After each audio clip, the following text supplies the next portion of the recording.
Hey there, Chelsea here, MonarchAlley. I am a vintage lover, thrifter, and part-time reseller, and today I have my weekend what sold. Let's do it. Okay, so last week's video, I talked a little bit about strategies I was going to utilize to improve my sales for the week. I am happy to report that my sales increased 45%. So we almost doubled my sales for the week by utilizing the 3 strategies that I talked about in last week's video. So if you haven't given that a watch, definitely make sure to do it. And then I'll talk a little bit more about that at the end of this video, what worked, what didn't work, etc. But first, just let me show you the few sales that I had this weekend. Not a huge weekend, but about average for me, and I was happy with average instead of decreased sales. I think that's movement in the right direction, right? So the first item that sold on Friday night. They are a pair of these like really funky high top sneakers. They have like a boot appearance to me, but they definitely are like a rubber sole sneaker style. So these are by the brand Bionica. And let me see if I can, yeah, the sole there has a B, Bionica. And, you know, I got these for free from a friend who she gets me items from her and her daughter's closets. And occasionally I'll give her just an item that I have listed. And it's a really nice little trade. She's so generous. So she gave me those and I had to look them up because they were so unique.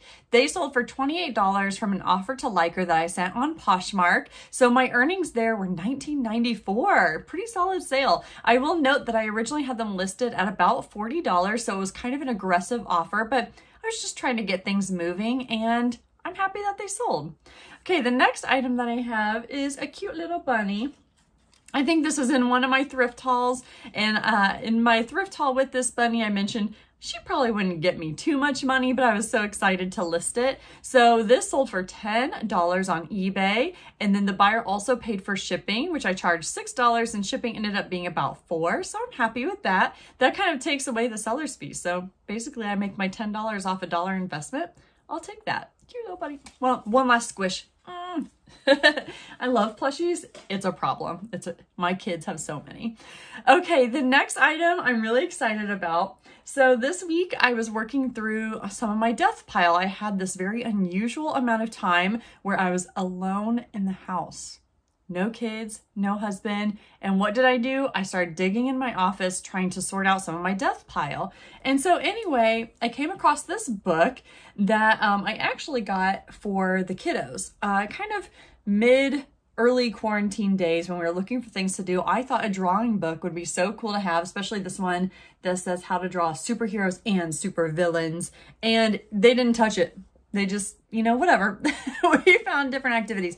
So it landed in my death pile, and I was kind of posting a little bit Saturday morning, and I just posted this because I thought it was so cool. And actually selling on Instagram is something I'll also talk about a little bit at the end of this video as well, because this sold to one of my Instagram friends. Shout out to Amberly. She used to go by a different Instagram handle name, but now she goes by Amberly Reed. And I will put her Instagram in the description below because she always finds really cool vintage stuff and I love following her. She has some great tips too. She snagged this up, so I told her I would ship this out to her for $10 with free shipping, and I'm just so excited that it's going to a friend.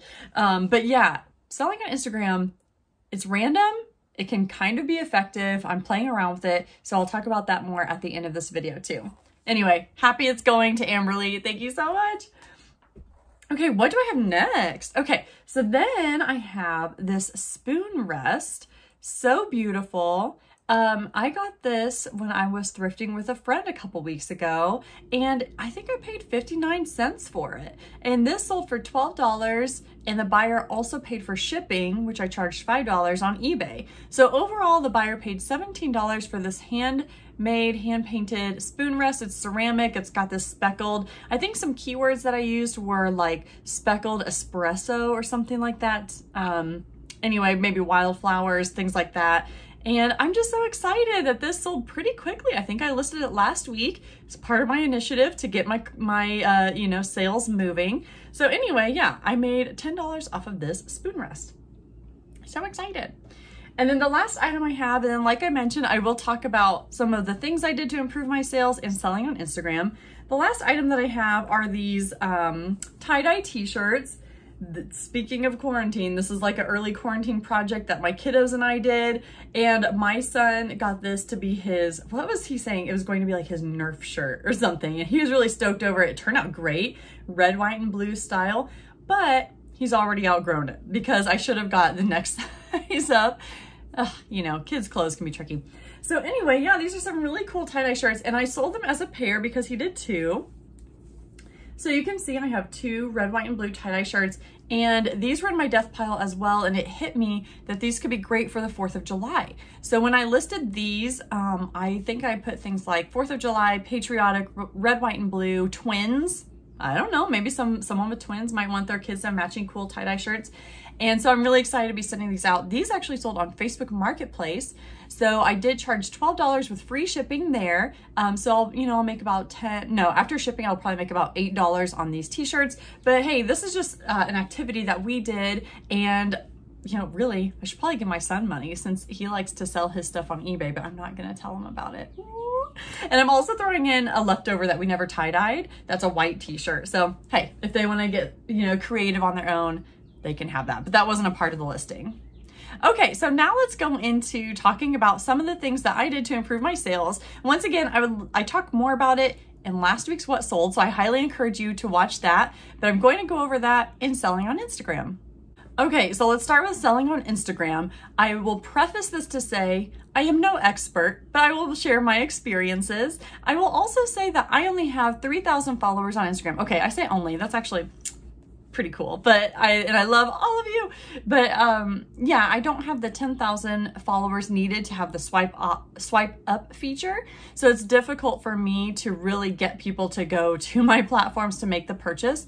So a lot of times what I do is offer to sell things just on my own. I can ship it on my own off a platform through Instagram. Now, I think that my followers feel comfortable doing this because we have a rapport, we have some back and forth, we have communication, and that's part of being a good salesperson, is building trust and showing that you are going to follow through, and you're going to offer a good product, and you're going to ship it on time and all of that. So that's one thing I would recommend if you're interested in trying to sell on Instagram. Well, firstly, I would say have a business profile that is dedicated to your reselling work, right? So that way people are seeing that primarily, with a few personal things thrown in there. But having a business profile definitely adds legitimacy to trying to make sales on Instagram. And then also constantly share some of the things that you're picking up, the things that you're listing, some of your strategies or your tactics for shipping them.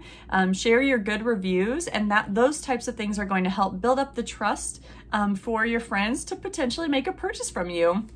And then the last thing that I would recommend is actually showing off some of the things either right before you list them or right after you list them. So that way you have fresh new items in front of your followers' eyes. And you know what? That is the thing that I don't do enough of. I find that on my Instagram profile, I try to share some tips and tricks. Occasionally I'll share like a unique find, but a lot of times after I post some recent listings, either in my Instagram feed or on my stories, they sell either through Instagram or just on the platform. But I'm starting to notice a trend that the more I highlight my items on Instagram, either as a post or in my stories, then the more eyes they start to get on the various platforms. And a lot of times they sell a lot more quickly. Well, I guess you can only guess if it actually sells more quickly, but I feel like items that I post tend to move a little bit faster. So those are some tips I have for you. Now, when you actually are going to make the sale, if you've only posted like the cover photo, I highly recommend sending the person that's interested all your pictures. Definitely disclose any flaws, because they don't have the benefit maybe of having a listing if you haven't listed it yet. Otherwise, direct people to your platforms, let them know that they can view the item there, but that you're happy to make a sale off of the platform if that's something you're comfortable doing. And then after you make that sale, whether they send you money through PayPal, Venmo, one of those types of apps, or if they actually buy it on the platform, send them the tracking information so that way your buyer feels comfortable with the purchase that they made. They're not feeling anxious that they just sent you money and they're not going to get anything in return, and just continue to keep those communication lines open. Another thing too, just a quick little side note, is to make sure your links in your biography, your Instagram biography, are accurate and working and they're not broken links. So occasionally check your links in your profile, make sure that it truly does send people to your Poshmark store, Mercari, whatever platforms you want to send them to, so that they can more easily find the items that you're posting and make those purchases. Okay, so we talked some strategy last week in my Week in What Sold about what I was going to do to improve my pathetic sales. So I'm going to quickly highlight those and just share how it went. The first thing that I talked about doing was utilizing batch photography to have more listings on hand, or more pictures to create listings on hand in my phone throughout the week. So as I said before, my strategy is to try to get a bunch of items photographed on the weekend when I tend to have a little bit more time, and then I can list those throughout the week. I mentioned that I typically list 2 or 3 items a day. That's what works for me as a part-time reseller, and that is what I did. Another note that I had was to utilize those weird little pockets of time where instead of scrolling Instagram, like I said, I love Instagram. I highly recommend that you be a part of the community there.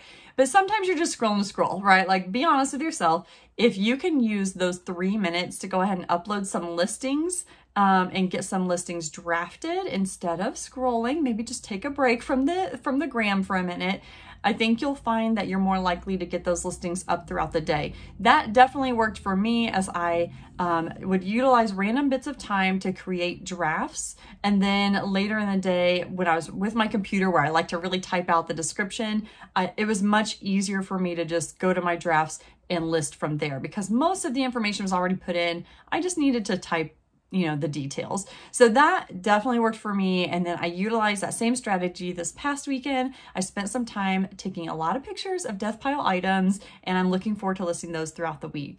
The final thing that I mentioned was being more accountable and tracking how many listings I do each day. I kind of failed at this, guys. I said I was going to use my whiteboard and put little tally marks each day. I didn't. I think it still has the dates for May. But I did really keep a mental list, which is not good for my anxiety. But I kept a mental list, and I know that I listed 3 items every day with the exception of one where I only got 1 item up. And then Saturday night, I had the house to myself. And like I said, I was going through my death pile and I listed 10 items. And that felt really great because that's like 3 days worth of listings for me. And one of those items already sold. That was the tie-dye t-shirts that was highlighted in this video. So that was really fun, and I'm really looking forward to continuing these strategies. Now, I will say I don't think my sales are going to boost another 45% because that would be too awesome, right? But I think that I will continue to see positive movement as I make this more consistent effort to just, I don't know, get the work done, I guess. I realized I should pop in real quick and talk a little bit about calculating your sales increases. So it's a very simple process. The first step, of course, is to track the amount of sales you're making through the week. My spreadsheet is something I've created on my own. It's very simple, but I list each item's sale price and then the total after fees of what I actually earn. And then it adds it up for me on a weekly basis. All you have to do is take this week's sales and then subtract last week's sales from that number. So let's say this week was $500. I'll calculate it so I can keep it honest. Let's say this week you sold $500 worth of sales, and last week you sold $325. So I'll subtract $325 from $500. That leaves us with $175. Yes, I have my calculator from college right here with me. You then take $175 divided by last week's sales, which I think I said were $325. That leaves you with a 53% increase. And you can see that 0.53. It's probably backwards. I probably shouldn't have showed it to you that way. But basically what I'm saying is that you can Google it to verify how you want to calculate your sales, but it is a pretty simple strategy. And I highly encourage you to look at your sales performances, how your increases and decreases are, and consider your workload on what could be impacting those sales. So anyway, that's the information I have for you today. I thank you all so much for joining me, and drop a comment below. Let me know if some of these strategies have worked for you in the past, or if you have additional tips. I will always take them. I'd always also love to hear if you have sold on Instagram before, and if that's something that works for you, and if you have any tips for that. Drop a comment below and we can all learn and grow from the comments. And anyway, I appreciate you all so much, and I'll see you in the next one. All right, bye.